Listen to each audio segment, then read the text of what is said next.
da parte do Eterno para você e todos os seus. É uma satisfação podermos continuar estudando com você a Palavra de Deus. Continue conosco porque vamos dar sequência ao nosso estudo. Mas antes, se você não é inscrito, inscreva-se em nosso canal.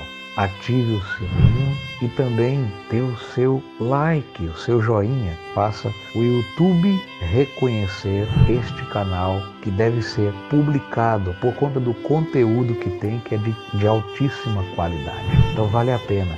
Seja mais um integrante, tá bom? Vamos então ao nosso estudo de hoje. Mas este estudo, primeiros escritos à luz da Bíblia, anunciando a verdade, desconstruindo a mentira, o engano, a fraudulência. E é exatamente baseado nessa realidade. Eu quero ler aqui agora o texto, Apocalipse 18, verso 1 ao verso 4. Diz assim o texto: Depois destas coisas, vi descer do céu outro anjo que tinha grande autoridade.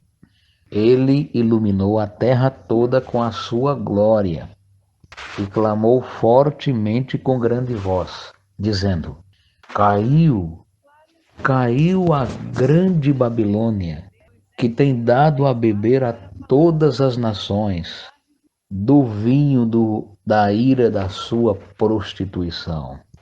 Covil de toda espécie de espírito imundo e de todo gênero de ave imunda e detestável, pois todos beberam do vinho do furor da ira da sua prostituição, e se tornou morada de demônios. Com ela se prostituíram os reis da terra, porque até os mercadores se enriqueceram à custa da sua luxúria. E ouvi outra voz dos céus que dizia: Retirai-vos dela, povo meu, sai dela, povo meu, para não seres participantes nos seus pecados e para não incorreres nas suas pragas. Amados, eu li aqui várias versões da Bíblia, por isso o texto ficou aparentemente contorcido na escrita, mas esse verso 2 aqui, por exemplo, fala aqui, né? Quando fala caiu a grande Babilônia, já diz, e se tornou morada de demônios, casa de toda espécie de ave imunda e aborrecível, detestável, odiável, nojenta. E o motivo foi só um: todos beberam do vinho da ira de sua prostituição. Visto que essa ira da prostituição é contra o Criador, por isso tem essa expressão. Mas vamos adiante, que eu quero focar em algumas verdades contidas nesse texto. A primeira verdade é que João viu outro anjo descendo do céu. Olha a diferença agora. O anjo em Apocalipse 14, os versos 6 a 12, os três anjos voavam pelo meio do céu. Um seguia após o outro. Já em Apocalipse 18, esse aqui, ele desce do céu. Ilumina a terra toda com a sua glória. O seu clamor tem por objetivo reforçar o anúncio da mensagem do segundo anjo. Apocalipse 14, verso 8. Sim, mas você sabia que aqui na Bíblia, a Bíblia diz a verdade, mas a mensagem que vamos ver agora é uma mensagem contraditória? Ainda bem que a Bíblia nos diz a verdade. Vamos falar primeiro dessa palavra aqui, esse título, o alto clamor. Existe toda uma polêmica em torno desse texto. Por quê? Vamos saber? Vamos descobrir? Primeiro ponto, para nós entendermos bem o que está acontecendo nesta palavra. Para os cristãos evangélicos, em geral, nunca haverá um novo clamor dando um anúncio final a uma mensagem com grande poder e glória. Por quê? Porque esse tipo de mensagem já tem de ser anunciada no momento em que está sendo pregada a salvação, e nesse caso agora, a qualquer momento. Essa é a visão teológica do cristianismo. Já os adventistas do sétimo dia e as ramificações defendem alguns pontos de doutrina e eu até quero deixar essa prévia para você na explicação. Parte da doutrina adventista, para quem talvez desconheça, é metodista. Depois, se você quiser mais informações, a gente passa para você. É só nos procurar que a gente conversa. Mas observe o seguinte, dentro desse contexto, está aqui. A palavra autoclamor é a palavra definida por John Wesley. John Wesley. Quem era John Wesley? John Wesley era um católico, mas aí ele havia reconhecido as verdades também e foi assim um dos reformadores. Inclusive, ele pregava na igreja e como a igreja não deixou ele pregar, ele disse, se a igreja anglicana da qual ele fazia parte não me deixa pregar, o mundo é minha paróquia. E ele foi pregar no mundo porque a igreja não deixou. Assim ele construiu o movimento dele, que depois vem se tornar a Igreja Metodista. Pois bem, a Igreja Metodista, então, com base nas pregações de John Wesley, nos estudos bíblicos que eles fizeram, estabeleceu sua doutrina. E, obviamente, eu quero falar mais sobre isso em instantes. Aqui, Ellen White explica exatamente algumas das doutrinas da Igreja Metodista. John Wesley entendia que ele veio pré-anunciar esse clamor do anjo que desce no céu. Ele nunca pregou as 3 mensagens angélicas, como os adventistas pretendem ser o precursor até. Não. Preste atenção, analise o que você está falando. Eu peço a você que você analise a situação que você está ouvindo agora para você entender. A Igreja Metodista, através das pregações do Santíssimo, porque ele era padre, monge, então era tratado como Santíssimo na localidade dele, Senhor John Wesley, que depois ficou humilde pela obra de reforma executada, além das perseguições sofridas. Ele então dizia que havia 3 manifestações da obra do Espírito de Deus. John Wesley fala isso em seus documentos. Você pode verificar lá. Só que ele não cita a quantidade. Eu estou citando 3 porque eu vou explicar, você vai saber agora. Ele fala que a primeira manifestação foi a que houve em Pentecostes, do jeito que a Bíblia descreve. Bom, até aí tudo bem. E estou falando de Atos capítulo 2 em diante, né? A segunda mensagem relativa a este assunto, de acordo com essa expressão aqui, é a mensagem dele, do John Wesley. John Wesley falou que o Criador, ele nunca se exaltou nisso, mas ele sempre falava que uma mensagem como a dele não se ouvira antes. Que ele tinha base na mensagem dos reformadores anteriores, mas como ele anunciava o Espírito Santo, então havia essa diferença. E ele predisse em suas mensagens que futuramente levantar-se-ia na terra um clamor no qual cairia por terra a instituição religiosa, que era a católica, e todo movimento que não tivesse por base a Bíblia e a Bíblia só. Então aí a gente poderia, claro, isso aqui é teoria minha, tá? Que eu vou falar agora. Definir o John Wesley como profeta da Bíblia. Os metodistas, eles seguem Wesley, mas Wesley não é profeta dele. Eles seguem Wesley como seu ensinador, fundador religioso, mas nada além disso. Wesley nunca pretendeu ser mensageiro do Senhor. Mas sabe o que eu estou fazendo esse comentário aqui para você saber? Escuta aí que você vai ver. Estamos lendo aqui no texto Primeiros Escritos que Ellen G. White cita que ela viu anjos correndo para lá e para cá, levando coisas do céu para a terra e da terra para o céu, todos preparados para uma obra que iria acontecer. Depois ela diz assim,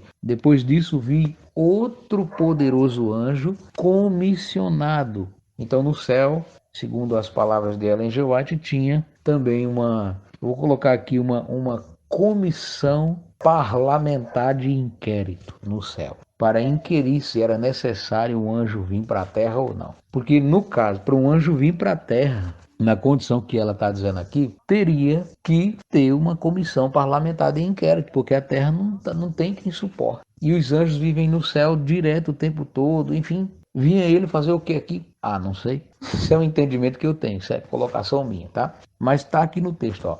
Outro poderoso anjo comissionado para descer à terra.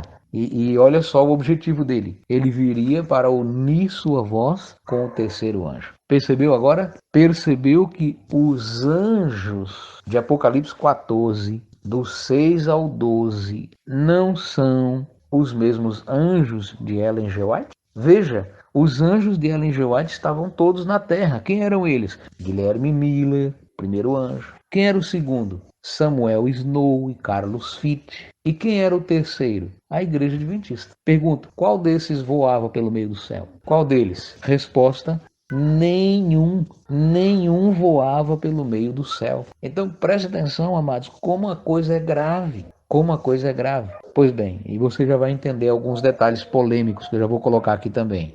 Os adventistas da Reforma pretendem ser o quarto anjo. Neste caso, o anjo de Apocalipse 18. Eles entendem ser o quarto anjo da profecia. Inclusive, eu tenho um livro aqui, o livro que está aqui, que é o livro Ide e Ensinai, da Edições Vida Plena, da Casa Publicadora da Reforma, né, que é a Igreja Adventista da Reforma, para aqueles que não sabem bem sobre isso. E no caso aí, o que acontece? Nesse livro tem um tema que o título é assim, ó, o quarto anjo na profecia e na história. E dentro desse contexto, eles pegam textos espatifados dos escritos de Ellen G. White, textos torcidos nas escrituras sagradas, ou seja, o texto na Bíblia é perfeito, mas quando ele tira de lá para unir com suas ideias doutrinológicas, grava essa palavra aí, tá? Porque tem ideias, tem palavras ideológicas e nesse caso aqui é doutrinológicas. E aí então os adventistas da Reforma pretendem ser o anjo de Apocalipse 18. Ainda para piorar, né? Como se não bastasse a visão que esse anjo aqui, ele desce do céu, entendeu? Literalmente, segundo a Bíblia. Claro, literalmente eu digo no contexto escrito. Você lê assim. A gente sabe que é tipológico. Mas essa história de que anjo é um povo, isso é um pensamento defendido pelo adventista. A Bíblia apresenta anjo, anjo é anjo. Se tipológico, se literal ou não, é anjo e acabou. E o mensageiro, os três mensageiros, conforme a definição de Apocalipse, voava pelo meio do céu. Esse aqui desceu do céu. Aí ela diz o que ele veio fazer aqui embaixo. Em vez dele vir iluminar a terra toda com sua glória e proclamar a mensagem, ela diz que ele veio unir sua voz com a mensagem do terceiro anjo. Mas na verdade, a mensagem que ele proclama é a do segundo. Confira Apocalipse 14, 8 e 18, versos 2 e 3. Você ouviu essa?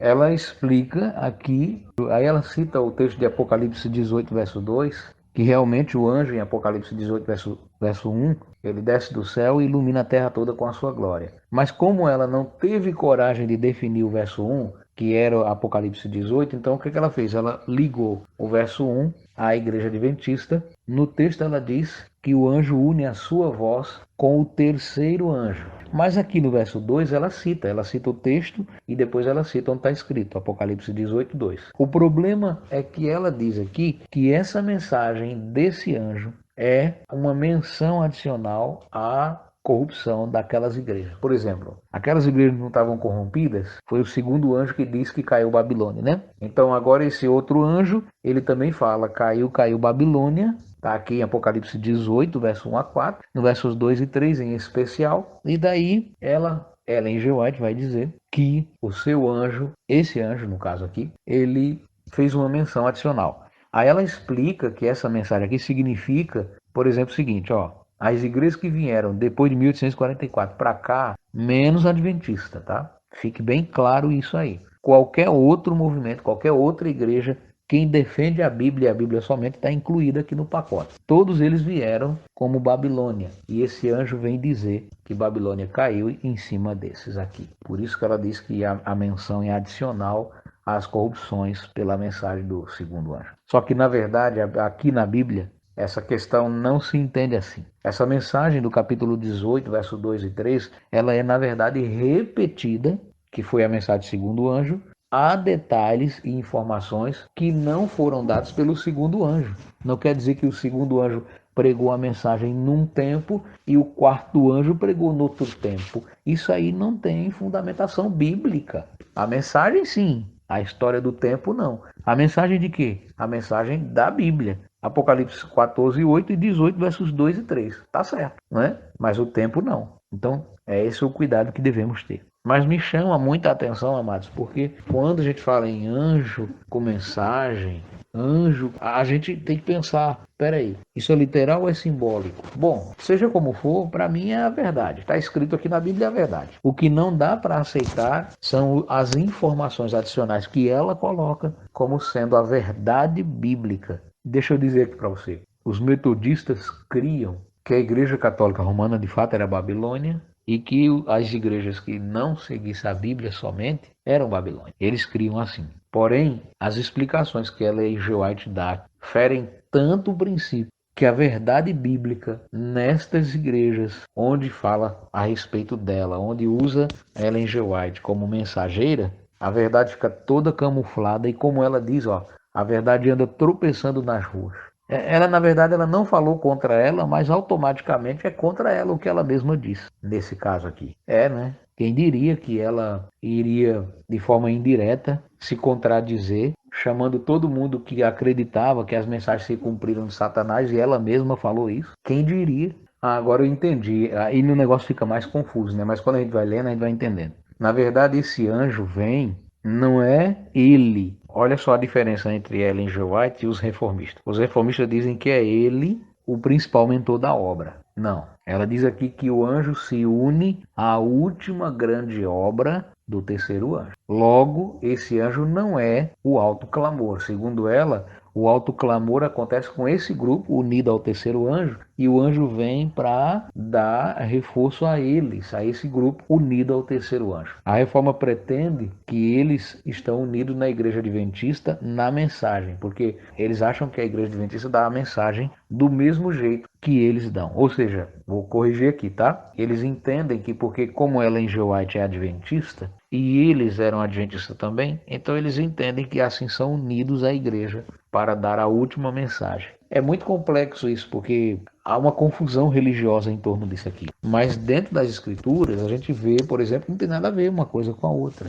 Anjo não vem para se unir com a obra do terceiro, ele já repete a mensagem do segundo. Ele vem para iluminar a terra toda com a sua glória. É só isso que está em Apocalipse 18:1. Em seguida, ele clama com forte voz, repetindo a mensagem do segundo anjo, apenas com detalhes adicionais, mas que dão entendimento e força à segunda mensagem. Então eu vou ficar com quem? Eu vou ficar com a Bíblia ou eu vou ficar com Ellen White? Se eu fico com Ellen White, minha salvação vai ficar onde? Porque o que ela diz aqui que é salvação, não há na Bíblia em lugar nenhum nada que o diga. Olha só, lá no texto do Primeiros Escritos, ela diz que anjos do céu foram enviados para ajudar o poderoso anjo. Escutou bem essa? Outros anjos menos poderosos que aquele, porque se ele foi capaz, o único anjo capaz de descer do céu para iluminar a terra toda com a sua glória, então nesse caso ele não precisa de ajuda, mas ela está dizendo que sim,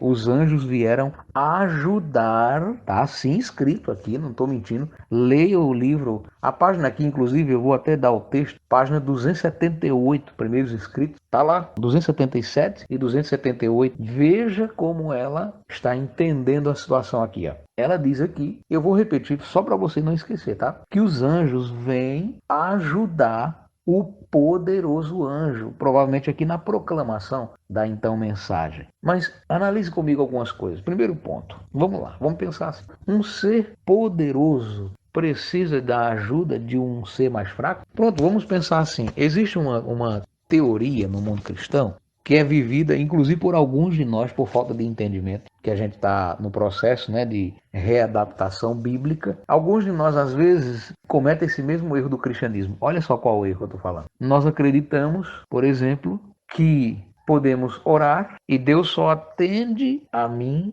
quando eu peço. Isso é um ensino errado que o cristianismo dá, não com relação ao ato de orar, entenda. Mas a ideia de uma parte do cristianismo é dizer que no momento da oração, tem até umas músicas evangélicas que ajudam nesse ensino. Então escuta aí com atenção algumas frases. Tem umas músicas que falam assim, que Deus, quando o crente chora para Deus, Deus não suporta ver a lágrima do crente e não agir. Deus não olha para a sinceridade do coração. Deus olha para a lágrima. o crente derrama. Então a mesma coisa aqui é Ellen G. White. O anjo poderoso desceu, enquanto ele estava no céu, ele era poderoso. Desceu do céu, iluminou a terra toda com sua glória. É poderoso. Mas quando ele já estava aqui, foi preciso vir mais anjos para ajudar ele, porque ele não estava podendo fazer a obra, já que ele era poderoso e os outros não eram poderosos. Você está entendendo? Ou seja, é algo assim muito místico, é o misticismo religioso que está acabando com as pessoas. Aliás, depois eu quero falar com você, querido, querida, preciso falar com você sobre a mitologia cristã. A gente pode preparar aí algumas informações sobre isso. O que é a mitologia cristã? A mitologia cristã é a ideia de que você lê na Bíblia o texto, mas o texto é tão simbólico que você não chega a entender a Bíblia. Você entende, a Bíblia acaba sendo entendida pelo simbolismo que você dá. E não você entende a Bíblia. Tipo assim, vamos pensar nesse caso aqui mesmo. Imagine agora, um anjo poderoso que desceu do céu, que iluminou a terra toda com a sua glória, precisou da ajuda dos anjos. Para quê? Para quê? Me diga mesmo. Nem os três que voaram pelo meio do céu não deveria vir para ajudar ele aqui. Muito menos ele, o anjo de Apocalipse 18. Tá, aí esse poderoso anjo é ajudado na então chamada proclamação da mensagem. Aí então ele vai pregar a mensagem com a ajuda desses outros anjos. Na mensagem bíblica tem o texto que está em Apocalipse 18, verso 4 e 5, que fala: sai dela, povo meu. E outra coisa, tem um problema aqui. Sabe qual foi a Bíblia que colocaram aqui nos primeiros escritos? Essa versão que eu tenho aqui foi a Bíblia versão atualizada de Almeida. Eles trocaram, os adventistas trocaram o texto original que Ellen G. White usava, da versão King James, e colocaram a versão atualizada de Almeida. Olha só agora, ela diz aqui que essa mensagem é adicional. Olha só agora, as contradições aparecem aqui, ó. Essa mensagem é adicional à terceira mensagem angélica. É verdade isso? Resposta: não. Porque a mensagem que foi citada foi ela mesma disse. Amados, não fique triste não. Comigo não. Não se aperreie comigo não. Se você não gosta disso que eu estou falando aqui, se aperreie não. Mas eu vou ter que dizer, amados, isso é incoerência. Ela mesma disse em pontos mais cedo, na página 278, eu digo mais cedo porque nós começamos esse estudo já há um tempo. Então, essa explicação aqui, na página 278, parece estar contradizendo alguma coisa. Acompanha comigo, vê aí, vê aí. Ela disse que a mensagem era uma menção adicional à segunda mensagem. Lembra? Agora ela já está dizendo que é adicional à terceira mensagem. E agora ela está fazendo até uma contradição. Assim como o clamor da meia-noite se uniu à mensagem do segundo anjo em 1844. Bom, em 1844 houve esse erro mesmo, né? Samuel Snow proclamava caiu Babilônia, e Carlos Fitt dizia vem o noivo, saía ao seu encontro. Entendeu? Não tem nada a ver uma coisa com a outra, mas é assim mesmo, fazer o quê, né? Fazer o quê? Eram dois pregadores. Então, por exemplo, ela está dizendo exatamente isso, ó. O terceiro anjo prega a mensagem, guarda os mandamentos de Deus e tem a fé de Jesus. O terceiro anjo aqui não é o anjo do céu, é o adventista. Aí o anjo do céu prega, o anjo que desce do céu, o poderoso anjo que desce do céu, ele une a sua voz com a do terceiro anjo. Se ele une sua voz com a do terceiro, ele só tem que ser uma coisa: ou ele colabora com o terceiro, mas é o quarto, ou ele é o quarto e não colabora com o terceiro. Porque o que eu vejo é isso: ele é o quarto, mas não colabora com ele anuncia com o terceiro anjo a mensagem do segundo. É isso? Deve ser esse o entendimento, né? Mas mesmo esse entendimento está fraco. Olha aqui, mensagem adicional à do terceiro anjo igual a de 1844. Ou seja, amados, eu fico cada vez mais chocado. Eu digo a você, é pra torar o gogó. Olha que interessante. Ela vai seguindo aqui, fazendo a sua ligação de que a mensagem adventista, com essa nova fase de alto clamor, estava chamando a atenção do povo, o povo saía de suas igrejas, vinha para ela, né? Porque, na verdade, é isso o intento. Toda pessoa sincera que lê o livro de Ellen G. White, qualquer que seja, vou repetir, toda pessoa sincera que lê um livro de Ellen G. White vai notar na hora que ela está falando o terceiro anjo aqui é a igreja adventista e a mensagem do terceiro anjo é a mensagem adventista. qualquer pessoa sincera. E não precisa ter muito conhecimento, não. Precisa não, só precisa estar disposto a ler com a leitura, com a lente clara, a lente do entendimento, consegue visualizar. Então é exatamente esse ensino que ela está dando aqui, ó, sobre o quarto anjo, que na verdade ela chama de, no caso dela, ela não chama de quarto anjo. Quem chama de quarto anjo são os seguidores dela. Ela chama de alto clamor. E aí é dado esse alto clamor, o anjo ajuda e aí a coisa vai andando. Os santos vão acreditando, quem é de outra igreja, não entendia direito, já entende, já vai aceitando, e é mais ou menos por aí. Daí tem algumas informações aqui que ela vai dizendo aqui também o seguinte, ó, que esses que acreditam, eles vão unindo sua voz e vão deixando as igrejas caídas, vão tendo uma outra visão de mundo, né?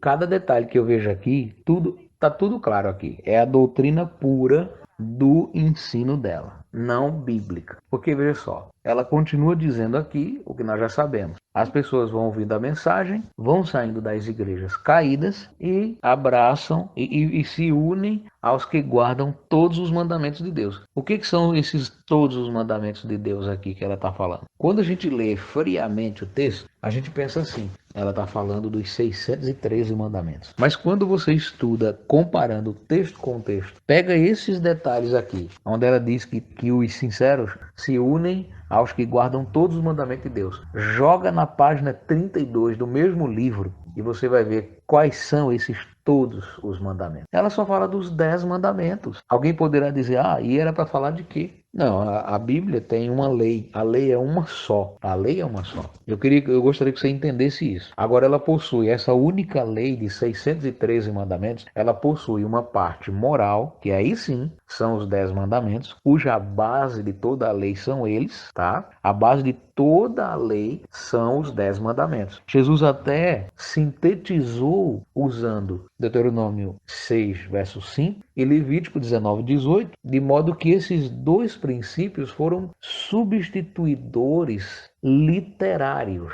na escrita de Jesus com relação aos 10 mandamentos. Deu para entender o que eu disse ou não? Agora eu vou explicar na prática como funciona para que não haja dúvida nenhuma. Presta atenção. Quando Jesus fala de amor a Deus, ele não faz menção apenas aos 4 primeiros, como Ellen G. White diz, mas a toda forma de você engrandecer o nome de Deus. Toda forma. Quando ele fala do amor ao próximo, ele fala de toda forma que você tem para amar o seu próximo como a si mesmo. Esse é o sentido. Essa é a sintetização que Jesus coloca aqui. Então, amor a Deus e amor ao próximo são dois princípios pelos quais passam, no verso 40 de Mateus 22, Jesus diz assim, desses dois mandamentos dependem toda a lei, os 613 mandamentos, e os profetas. Só que os 10 mandamentos são a base de toda esta lei. Todos os outros mandamentos, os 603 mandamentos, não existiriam sem os 10 mandamentos. Os 10 mandamentos existem sem os outros. Só que tem uma grave situação com Ellen G. White aqui. Para Ellen G. White, os mandamentos de Deus são só os 10. Aí nesse caso, então, o dízimo deveria não ser considerado, ok? Primeiro ponto, porque o dízimo não faz parte dos 10 mandamentos. Dízimo não faz parte dos 10 mandamentos. E se alguém quiser dizimar, eu aconselho, mas não faça isso por imposição, por obrigação ou por achar que vai estar agradando a Deus, porque Deus não precisa do meu dízimo para ele ser agradado. O dízimo é sinal do nosso serviço a ele na sua obra, como era para o sacerdócio levítico. Esse é o propósito. A nossa vida deve ser uma oferta viva. O Altíssimo espera de nós uma oferta viva, não 10% de dinheiro do meu bolso, mas uma vida inteira dedicada, entregue ao seu serviço, amando a Ele e amando ao próximo como a si mesmo. É assim que funciona. Esse é o dízimo verdadeiro. A grande questão aqui é o objetivo do dízimo está no sacerdócio levítico. Então o sacerdócio levítico foi retirado dentre nós pelo sacerdócio segundo a ordem de Melquisedeque. Deixa eu corrigir, não é o sacerdócio levítico, é o sacerdócio arônico. O sacerdócio arônico, ou seja, com base no que Deus estabeleceu para o sumo sacerdote Arão, foi substituído pelo sacerdócio de Cristo, segundo a ordem de Melquisedeque. O que eu estou a mostrar a você, na verdade, é o seguinte: se você é fiel ao Altíssimo, você vai poder fechar o coração egoísta e limitado a 10% para ter um coração aberto igual aos da igreja apostólica. Veja, eu não estou aqui dizendo que você é egoísta, tá? Longe de mim, eu estou falando isso por análise de entendimento. Se Ellen G. White entendesse isso, aí ela teria razão de falar de um povo que observa todos os mandamentos. A gente está falando isso aqui só por questão de orientação e informação, tá? Não é a nossa intenção dizer que você é egoísta porque não dá o dízimo. Mas o propósito é exatamente mostrar aos irmãos a importância dos princípios divinos, cuja graça trabalhou-os na vida de quem obedece. Obedeça os mandamentos de Deus, tenha a fé de Jesus e você vai ver os bons resultados. Encerrando aqui, ela diz que ela ouviu, como resultado de tudo isso que ela tinha falado, ela ouviu uma voz dizer: aqui está a perseverança dos santos, que essa versão aqui é a da versão atualizada de Almeida. Os adventistas colocaram. Lembra que eu falei isso? Numa Bíblia, na Bíblia King James e na revista e corrigida, a expressão está assim, ó. Aqui está a paciência dos santos. Aqui estão os que guardam. Então essa palavra aqui estão, ela não aparece nessa Bíblia versão atualizada de Almeida. Mas é isso aí. Os que guardam os mandamentos de Deus e a fé de Jesus. Não esqueça que a mensagem do terceiro anjo para Ellen G. White é só esse verso, tá? Os versos 9 a 11 foram sacrificados. Ninguém percebeu isso ainda. Quando eu digo ninguém, eu estou me referindo aos adventistas, seguidores de Ellen G. White. E os mandamentos de Deus para Ellen G. White aqui é só os 10. Mas aqui não está definido a quantidade dos mandamentos de Deus. Eu concordo que aqui está se referindo aos mandamentos de Deus. E é só isso. Não tem aqui definido, aqui está falando só dos 10. Não. Está falando os mandamentos de Deus. Pode ser 50, pode ser 2.000 mandamentos. Se Deus tiver mandado 50.000 mandamentos, eu obedeço. Foi Ele que mandou? Contanto que eu decore, contanto que eu saiba, eu obedeço. Qual o problema? O problema é que o Adventismo ensina para a gente uma limitação, como se os 10 mandamentos fossem apenas 10 pequenas ordens. E, na verdade, tais mandamentos possuem uma profundidade tão grande que o homem em si mesmo não é capaz de cumpri-los. Eu só acredito que o homem é capaz de cumprir os 10 mandamentos se ele conseguir cumprir, por exemplo, o 10º, não cobiçarás a mulher do teu próximo, que não falta. Não estou dizendo que são todos, não estou dizendo que são todos, mas eu me refiro aqui aos próprios adventistas, que está cheio de informação lá de homens cobiçosos, atacando as mulheres. E não é coisinha, não, coisinha pouca, não, tipo assim, tá olhando para a perna da irmã porque tá de saia curta e tal. Não, não é isso não.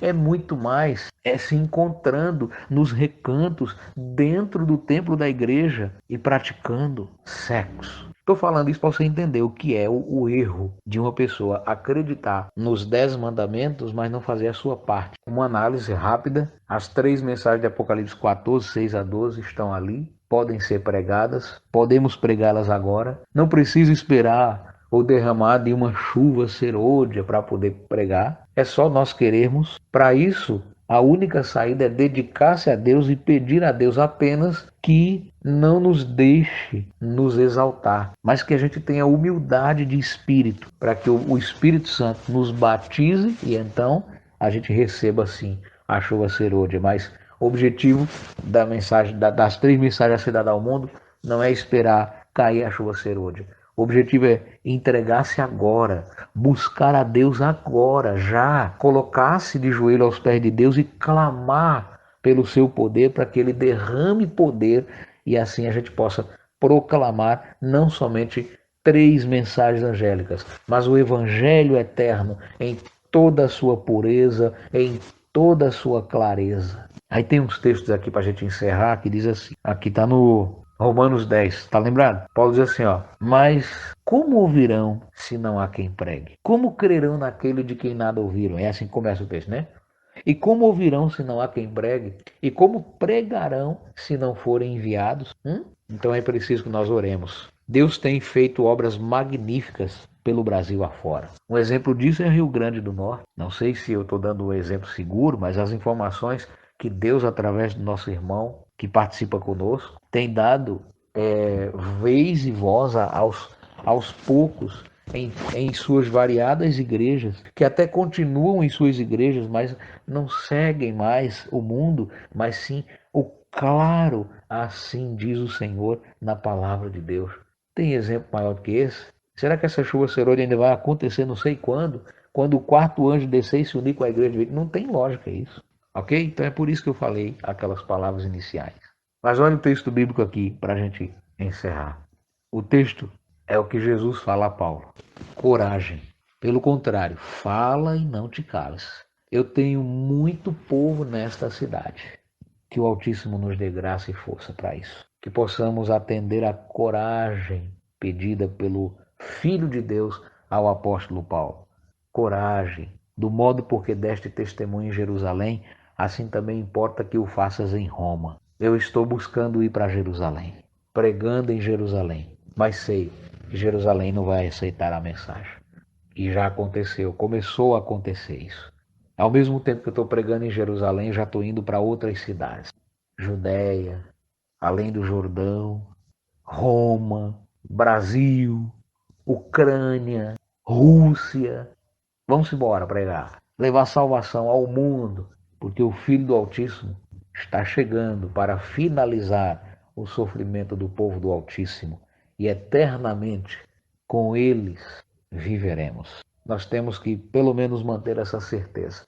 E deixa eu dizer uma coisa para você, talvez você já ouviu isso há muito tempo, guarde isso na sua mente. Mesmo se porventura for tudo diferente de tudo que nós aprendemos aqui, não esqueça, estamos no Criador. Viver eternamente não é apenas durar eternamente vivo. Viver eternamente é conhecer o único Deus verdadeiro e a seu Filho, a quem ele enviou. Quer saber mais sobre o assunto apresentado? Acompanhe o próximo vídeo. Será uma alegria poder ter a sua companhia mais uma vez, pois temos muito que tratar. Então, se você gostou, deixe o seu like, o seu joinha, compartilhe, divulgue, enfim, fique à vontade. Estamos esperando mais uma vez por você na próxima oportunidade. Um abraço. Até mais.